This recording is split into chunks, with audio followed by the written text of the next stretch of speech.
नमस्कार दोस्तों, स्वागत है आप सभी का एक बार फिर से अतुल्य आरएएस के इस डिजिटल प्लेटफॉर्म पर। तो दोस्तों, जैसा कि हमने शुरू किया है आरएएस भर्ती परीक्षा 2023 में होने वाली परीक्षा के लिए भारतीय राज्य व्यवस्था, और इसमें अपनी 3 क्लासेज हो चुकी हैं। आज की चौथी क्लास के अंदर हम बात करने वाले हैं भारत की संविधान की उद्देशिका या प्रस्तावना के विषय में। दोस्तों, यहाँ सिलेबस पे अगर हम नज़र डालें तो देखिए, पहला टॉपिक हमारा संविधान सभा हमने कर लिया, दूसरा भी हमने पूरा कर लिया है, तीसरा भी हमने कर लिया है। आज अपने चौथे टॉपिक उद्देशिका के विषय में बात करने वाले हैं। बिल्कुल अपना टॉपिक टू टॉपिक सिलेबस चल रहा है, जैसे सिलेबस में लिखा हुआ है उसी तरह से हम पॉइंट टू पॉइंट चल रहे हैं और ऐसे ही चलने वाले हैं दोस्तों। तो दोस्तों, अगर आपको हमारा ये प्रयास अच्छा लग रहा है तो वीडियो को प्लीज़ लाइक जरूर कीजिएगा और दोस्तों के साथ में शेयर जरूर कीजिएगा दोस्तों। तो दोस्तों, ये जो क्लासेज है वो हमारी आधारित है क्लासरूम के हैंड रिटन नोट्स के ऊपर और पीडीएफ से ही अपने पढ़ रहे हैं, ताकि पूरा कंटेंट आपको अच्छे से मिल सके और कुछ भी आपका बचे नहीं दोस्तों। तो दोस्तों, बड़े अच्छे से नोट्स तैयार किए गए हैं। अगर आप इनको भी पढ़ लेते हैं और उसके साथ में पिछले सालों के पेपर के क्वेश्चन निकाल लेते हैं तो आपका कुछ भी रहने वाला नहीं है दोस्तों। तो दोस्तों, मुझे उम्मीद है कि ये क्लासेस भी आपको उतनी ही पसंद आने वाली हैं और आपका प्यार इसी तरह से हमें लाइक्स और कमेंट्स के द्वारा मिलता रहेगा। तो चलिएगा, बिना समय गंवाए चलते हैं पीडीएफ की ओर और बात करते हैं आज के हमारे इम्पोर्टेंट टॉपिक उद्देशिका के विषय में। और इतना महत्वपूर्ण है ये, मानिए कि इसके बिना कभी संविधान का पेपर बनता नहीं है दोस्तों। बहुत इंपॉर्टेंट टॉपिक है जिसके विषय में आज अपने डिस्कस करने वाले हैं। तो चलिएगा, चलते हैं पीडीएफ पर। तो दोस्तों, जैसा कि उद्देशिका या हम इसे प्रस्तावना के नाम से भी जानते हैं दोस्तों, उद्देशिका या प्रस्तावना जैसा नाम से ही स्पष्ट हो रहा है कि हमारे संविधान के उद्देश्य हैं। और जैसे किसी भी नॉवल या किसी भी पुस्तक को आप पढ़ते हैं तो हर पुस्तक के आगे सबसे पहले आपको प्रस्तावना मिलती है। वास्तव में प्रस्तावना क्या होती है कि जो भी आप उस बुक के अंदर पढ़ने वाले हैं, उस किताब के अंदर पढ़ने वाले हैं, उसका एक अनुमान आपको लग जाता है। उसकी एक तरह से कह सकते हैं उसकी आत्मा होती है, उसका सार तत्व होता है, उसके अंदर उसके उद्देश्य बता दिए जाते हैं दोस्तों। तो किसी भी पुस्तक का आकलन करने के लिए उसकी प्रस्तावना ही काफ़ी हुआ करती है दोस्तों, और वही हमें उसके उद्देश्यों को स्पष्ट करने का कार्य करती है। तो हमारे संविधान की प्रस्तावना भी ऐसी ही है, बिल्कुल वो हमारे उद्देश्य ही हैं, दीर्घकालीन उद्देश्य हैं जिन्हें हमें इस संविधान के माध्यम से प्राप्त करना है दोस्तों। तो दोस्तों, मुझे उम्मीद है कि प्रस्तावना आप सभी को याद होगी, फिर भी हम एक नज़र देख लेते हैं, क्योंकि यहाँ पर आपसे क्वेश्चन जो है यहाँ शब्दों के क्रम के संबंध में भी पूछे जाते हैं दोस्तों। बहुत प्रकार के क्वेश्चन बनते हैं यहाँ से और सभी लगभग हमने समेट लिए हैं। तो चलिएगा, देखें प्रस्तावना क्या कहती है। तो सबसे पहले ये ध्यान दीजिएगा कि जो हमारी प्रस्तावना है वो शुरू होती है हम भारत के लोग से। हम भारत के लोग, भारत को एक। तो हम भारत के लोग किसके लिए है? वैसे भारत की जनता के लिए है दोस्तों। हम भारत के लोग किसके लिए हैं? जनता के लिए। यानी संविधान का निर्माण कौन कर रहे हैं? हम भारत के लोग मिलकर के कर रहे हैं। और उद्देश्य है हमारा क्या? भारत को एक। भारत को एक मतलब कैसा बनाना है? संपूर्ण प्रभुत्व संपन्न बनाना है। इन शब्दों की आगे अपनी चर्चा करने वाले हैं दोस्तों। तो संपूर्ण प्रभुत्व संपन्न बनाना है, समाजवादी बनाना है, पंथ निरपेक्ष बनाना है, लोकतांत्रिक गणराज्य बनाना है। बनाने के लिए और साथ ही साथ हमें प्राप्त करना है उसके समस्त नागरिकों के लिए, उसको दिलाना है समस्त नागरिकों को। देखिए, राष्ट्र को तो हमें क्या बनाना है? भारत को हमें क्या बनाना है? संपूर्ण प्रभुत्व संपन्न, समाजवादी, पंथ निरपेक्ष, लोकतांत्रिक गणराज्य बनाना है। और उसके समस्त नागरिकों को, तो पहली बात तो किसके लिए बात की गई है? नंबर एक बात तो भारत देश के लिए की गई है। फिर उसके नागरिकों को क्या दिलाना है दोस्तों? न्याय दिलाना है। कौन सा? सामाजिक, आर्थिक और राजनीतिक न्याय दिलाना है। और क्या दिलवाना है? स्वतंत्रता दिलानी है दोस्तों। और क्या दिलानी है? समता दिलवानी है दोस्तों। तो यानी नागरिकों को कितनी चीजें दिलवानी है? 3 चीजें यहाँ पर दिलवानी है जो इसमें स्पष्ट लिखी गई है। न्याय दिलवाना है, स्वतंत्रता दिलवानी है और समता दिलवानी है दोस्तों, जिसके लिए हम इस संविधान का निर्माण कर रहे हैं। तो थोड़ा थोड़ा अंदाजा आपको होगा कि संविधान का निर्माण भारत की जनता कर रही है। किस लिए? एक तो भारत को बनाना है हमें संपूर्ण प्रभुत्व संपन्न, समाजवादी, पंथ निरपेक्ष, लोकतांत्रिक गणराज्य बनाना है। और जब भारत तब बनेगा जब उसके समस्त नागरिकों को मिलेगा, क्या मिलेगा? न्याय मिलेगा, स्वतंत्रता मिलेगी और समानता मिलेगी। तो न्याय की अगर हम बात करें तो कौन से न्याय? सामाजिक, आर्थिक और राजनीतिक न्याय की बात की गई है। अगर हम स्वतंत्रता की बात करें तो 5 प्रकार की स्वतंत्रता है: विचार, अभिव्यक्ति, विश्वास, धर्म और उपासना। 5 स्वतंत्रता। अगर आपको याद नहीं रहे तो आप इसको इस तरह से याद रखिएगा, ये क्रम बहुत बार पूछा गया है दोस्तों, ध्यान दीजिएगा। जैसे सामाजिक, आर्थिक, न्याय, कितने न्याय की बात की गई ऐसे पूछ लेता है। इनका क्रम सामाजिक, आर्थिक, राजनीतिक ऐसे भी पूछता है। तो ऐसे ही सबसे पहले हमारे दिमाग में क्या आता है दोस्तों? विचार। हम उस विचार को क्या करेंगे? अभिव्यक्त करेंगे। उसको अभिव्यक्त करेंगे तो कोई उस पर विश्वास करेगा, विश्वास करेगा तो वो क्या बन जाएगा? धर्म। और धर्म में क्या होती है? उपासना होती है दोस्तों। तो इस तरह से हम इसको याद रख सकते हैं। सभी लोगों को क्या मिलनी चाहिए? प्रतिष्ठा और अवसर की समानता मिलनी चाहिए। तो दोस्तों यहाँ समता की, कौन सी समता की बात की गई है? प्रतिष्ठा, यानी सभी व्यक्तियों की समान प्रतिष्ठा होनी चाहिए, अवसर भी सबको समान मिलने चाहिए। ठीक है। और साथ ही साथ व्यक्तियों के अंदर भी हमें और क्या विकसित करना है? व्यक्ति की गरिमा, राष्ट्र की एकता और अखंडता को सुनिश्चित करने वाली बंधुता। देखो हमें क्या लाना है? बंधुता। कौन सी? व्यक्ति की गरिमा है, हमें और किस चीज का ध्यान रखना है? इन सब के अंदर, है ना, किसमें? नागरिकों के अंदर, तथा इन सब में व्यक्ति की गरिमा, राष्ट्र की एकता, अखंडता को सुनिश्चित करने वाली बंधुता को बढ़ाने के लिए हम क्या कर रहे हैं? दृढ़ संकल्प होकर अपनी इस संविधान सभा में, कहाँ बनाया हमने संविधान सभा में, आज दिनांक तारीख 26 नवंबर 1949, मिति मार्क्सिस्ट शुक्ल सप्तमी, संवत 2006 विक्रमी को एतद द्वारा इस संविधान को अंगीकृत, अधिनियमित और हम क्या करते हैं? आत्मार्पित करते हैं। तो 3 शब्द हैं यहाँ पर, अंगीकृत है, अधिनियमित है और आत्मार्पित है। देखो 3 शब्दों का यहाँ पर दोस्तों प्रयोग हमारे यहाँ किया गया है। आगे चलें तो हम एक एक शब्द को अच्छे से यहाँ समझने वाले हैं। पहले थोड़ा सा हम बात कर लेते हैं संविधान के अंदर जो हमारी प्रस्तावना है उसके जो प्रावधान कहाँ से लिए गए हैं। तो देखिएगा हमारे यहाँ पर जो प्रस्तावना है भारत के संविधान में, उसकी प्रेरणा हमें कहाँ से मिली है? अमेरिकी संविधान से।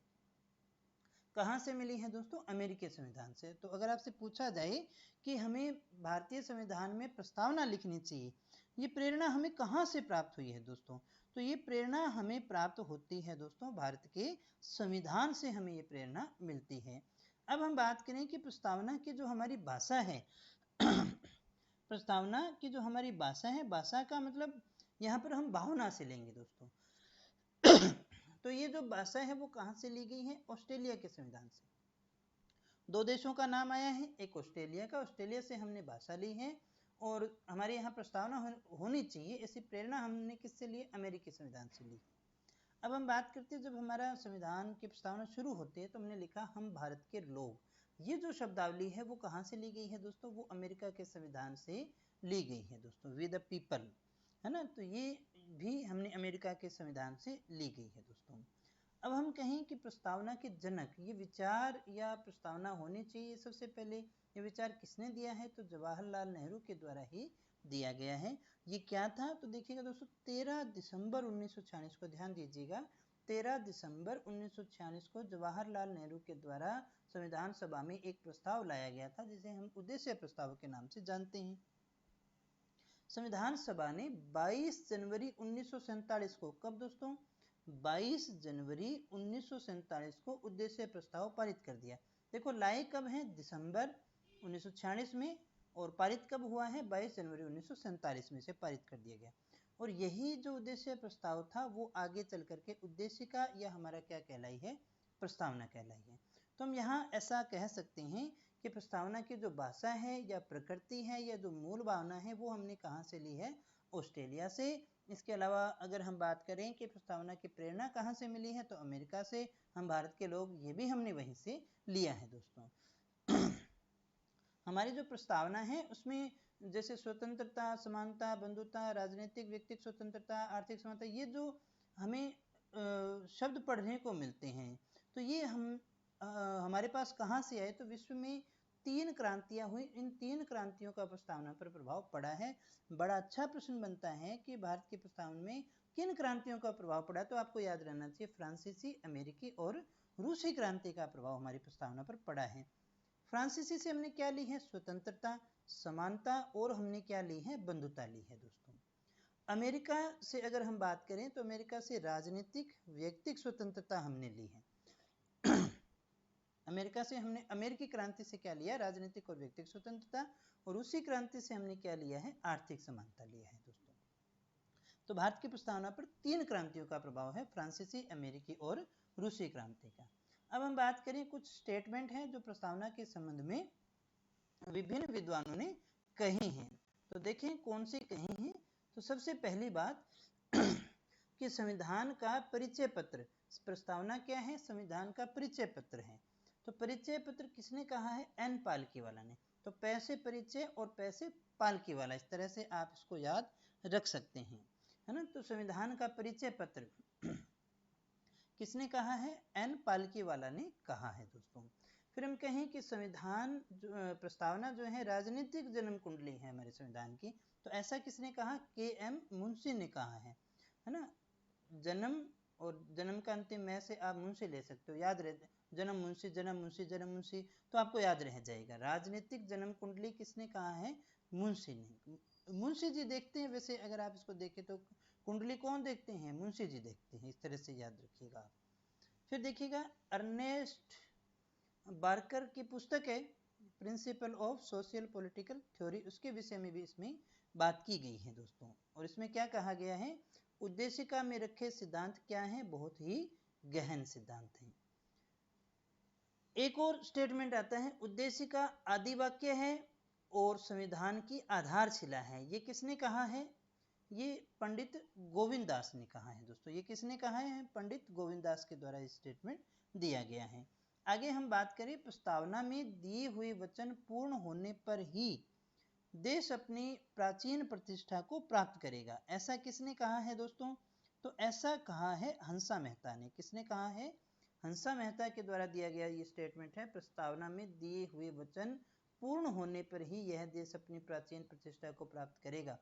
यानी प्रस्तावना में जो हमने वचन लिए हैं, ये वचन अगर हो जाते हैं, पूरे हो जाते हैं, तभी हमारी प्रतिष्ठा जो है वो बची हुई रहेगी दोस्तों। ऐसा हंसा मेहता के द्वारा ये स्टेटमेंट दिया गया है। प्रस्तावना को संविधान के मूल आत्मा कहा है, तो किसने कहा है, न्यायमूर्ति एम हिदायतुल्लाह ने कहा है। इसके बाद में हम देखें कि प्रस्तावना से संबंधित वाद कौन कौन से हैं। वाद का मतलब कि प्रस्तावना जो है वो संविधान का भाग है या नहीं। तो दोस्तों सिंपल सी बात समझिएगा, ये क्यों आया कि जब हमें प्रस्तावना में संशोधन करना था, प्रस्तावना में संशोधन करना था, तो पहला क्वेश्चन तो यही उठा ना कि प्रस्तावना संविधान का भाग है या नहीं है। तो कुछ ने उसको माना, कुछ ने नहीं माना, क्योंकि देखिएगा संविधान संशोधन करने की ताकत किस में है, संसद में है दोस्तों। लेकिन संसद किस में संशोधन कर सकती है, संविधान में संशोधन करने की ताकत है ना।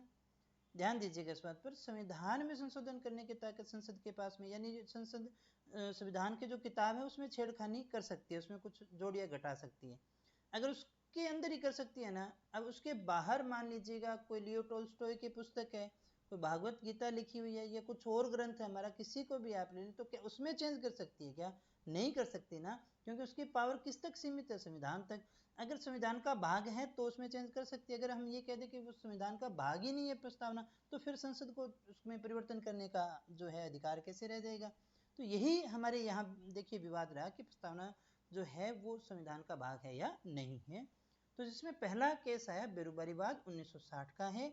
इसमें कहा गया कि स्पष्ट रूप से कि प्रस्तावना जो है वो संविधान का भाग नहीं है, और जब संविधान का भाग नहीं है तो उसमें संशोधन भी नहीं हो सकता, क्योंकि संसद तो संशोधन कर सकती है किसमें, केवल संविधान में, और प्रस्तावना संविधान का भाग ही नहीं है, तो उसमें कैसे संशोधन किया जा सकेगा।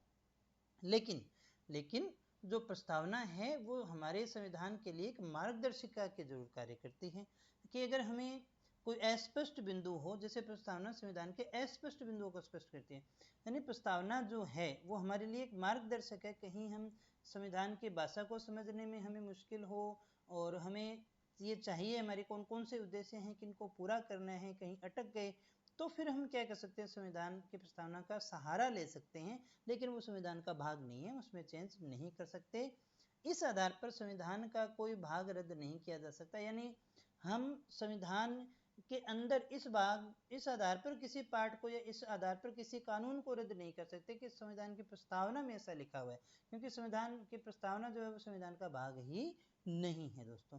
प्रस्तावना क्या है, संविधान की एक कुंजी है, संविधान को समझने में हेल्प करती है, संविधान के लिए हमारे एक मार्गदर्शिका के कार्य करती है। इसलिए दोस्तों आगे हम बात करें तो देखिएगा, दूसरा जो केस आता है गोलकनाथ बनाम पंजाब सरकार 1967 का, और इसमें प्रस्तावना को संविधान की आत्मा कहा गया। तो अगर आपसे प्रश्न पूछा जाए कि प्रस्तावना को संविधान की आत्मा किस वाद में कहा गया है, तो गोलकनाथ वाद में कहा गया है। और प्रस्तावना को संविधान की कुंजी किस वाद में कहा गया है, तो बेरूबारी वाद में कहा गया है। 2 प्रश्न तो हमारे पास में यही बन गए। अब यहाँ पर ये देखो, ये प्रश्न आ गया संविधान की आत्मा। तो संविधान की आत्मा कई चीजों को कहा गया है, कंफ्यूज नहीं होना। संविधान की आत्मा प्रस्तावना को भी कहा गया, अभी हमने देखा किसने कहा, ठाकुरदास बहादुर ने। संविधान की आत्मा मूल अधिकार को भी कहा है, किसने कहा, जवाहरलाल नेहरू ने। अब देखिए डॉक्टर भीमराव अंबेडकर साहब हैं, वो संवैधानिक उपचारों का अधिकार जो अनुच्छेद 32 में है उसे संविधान की आत्मा कह देते हैं। ग्रेनविल ऑस्टिन जो है वो भारतीय संविधान के भाग 3 और 4 को जो है वो संविधान की आत्मा कह देते हैं दोस्तों। तो अलग अलग विद्वानों ने हमारे संविधान की आत्मा अलग अलग बताई है दोस्तों। इसके बाद में एक महत्वपूर्ण वाद हुआ केशवानंद भारती वाद, जो बहुत बड़ा संविधान संशोधन अपने इसमें मानते हैं। इसमें यह निर्णय दिया गया कि प्रस्तावना संविधान का भाग है दोस्तों। तो देखिएगा जहां गोलकनाथ वाद था उसमें सिर्फ ये कहा संविधान की आत्मा कहा गया और कुछ इसमें नहीं था।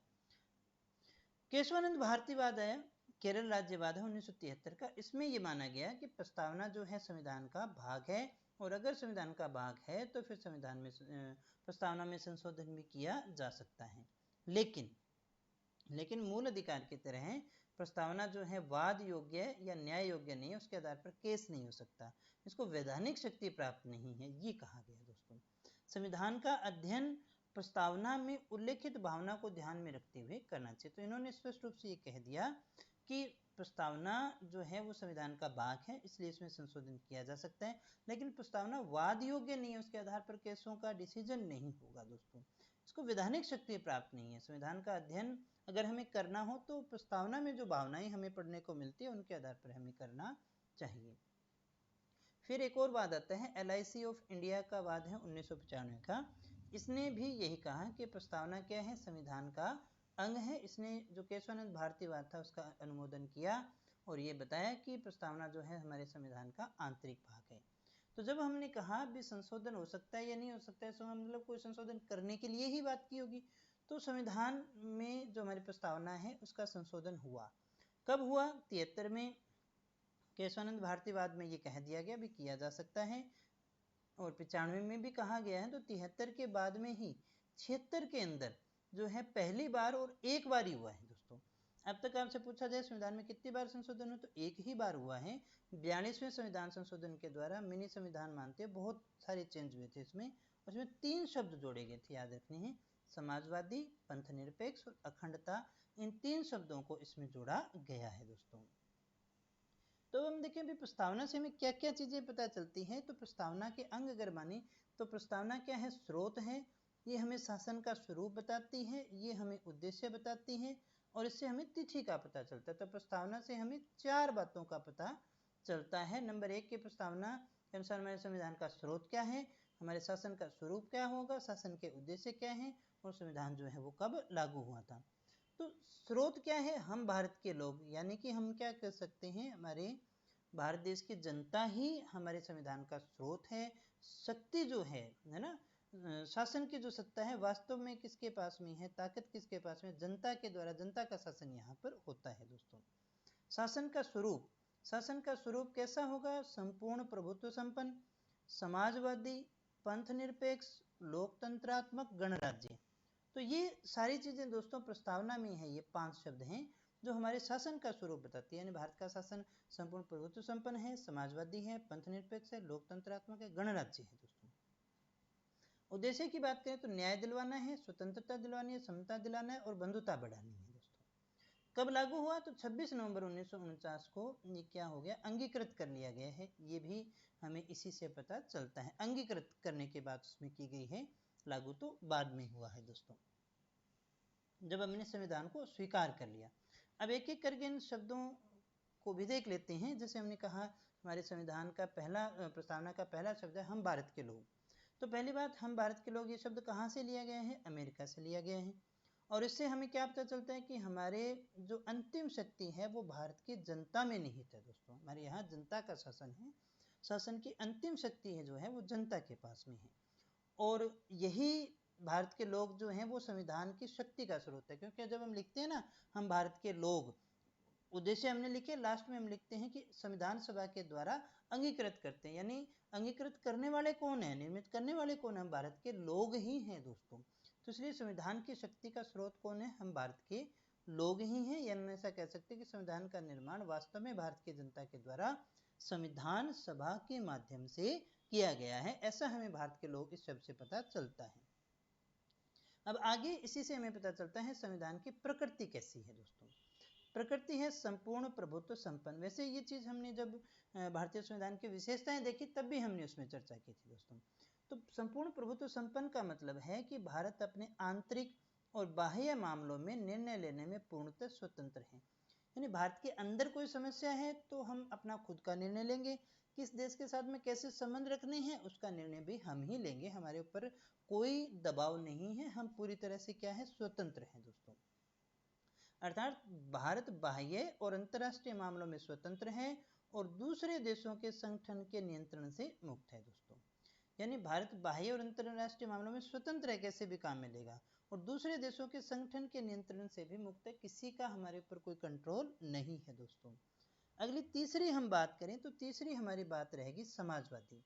समाजवादी की अगर हम बात करें तो मूल संविधान में इस शब्दावली का प्रयोग जो है वो कहीं नहीं किया गया था। समाजवादी शब्द क्या कहता है, ये शब्द था क्या मूल प्रस्तावना में, नहीं था, इसे 42वें संविधान संशोधन के माध्यम से जोड़ा गया और ये बताता है कि भारत में समस्त जो बड़े उपक्रम हैं वो सार्वजनिक नियंत्रण में होंगे, यानी उत्पादन के साधनों पर निजी नियंत्रण नहीं होगा। यहाँ समाजवादी का जो तात्पर्य है कि उत्पादन के साधनों पर निजी नियंत्रण नहीं होगा, हमारे पूरे भारतीय समाज का ही नियंत्रण होने वाला है। यहाँ जो हमारे समाज है वो कौन सा है, गांधीवादी और मार्क्सवादी समाज का मिश्रण है दोस्तों, लोकतांत्रिक समाजवाद है हमारे यहाँ पर। फिर हम बात करें पंथ निरपेक्ष का क्या तात्पर्य है। पंथ निरपेक्ष है, संविधान में शब्द धर्म निरपेक्ष नहीं लिखा हुआ है, पंथ निरपेक्ष सेकुलर लिखा हुआ है दोस्तों। तो ये इसके दो जो हमारे पास में अर्थ है, पहला अर्थ ये है कि भारत का कोई राष्ट्र धर्म नहीं होगा दोस्तों। यानी भारत का कोई राष्ट्रीय धर्म है क्या, नहीं है, बिल्कुल भी नहीं है। नागरिकों के साथ धर्म के आधार पर किसी प्रकार का कोई भेदभाव नहीं किया जा सकता। दो बातें पंथ निरपेक्षता से होती है कि एक तो भारत का कोई राज्य धर्म नहीं है और भारत जो है वो धर्म के आधार पर किसी के साथ में कोई भेदभाव नहीं करेगा। प्रत्येक व्यक्ति के पास में क्या होगी, धार्मिक स्वतंत्रता होगी, ये हमें मूल अधिकार में भी मिलती है। ये मूल प्रस्तावना में ये शब्द नहीं था, इसे 42वें संविधान संशोधन के द्वारा हमें जोड़ा गया था। एसआर बोम्मईवाद जो है 1994 का, उसके अंदर पंथ निरपेक्षता को आधारभूत ढांचा घोषित कर दिया है। ये चर्चा अपने पहले कर चुके हैं, आधारभूत ढांचा क्या होता है, यानी संविधान में संशोधन तो किया जा सकता है लेकिन उसके अंदर नहीं किया जा सकता जो हमारा आधारभूत ढांचा है दोस्तों।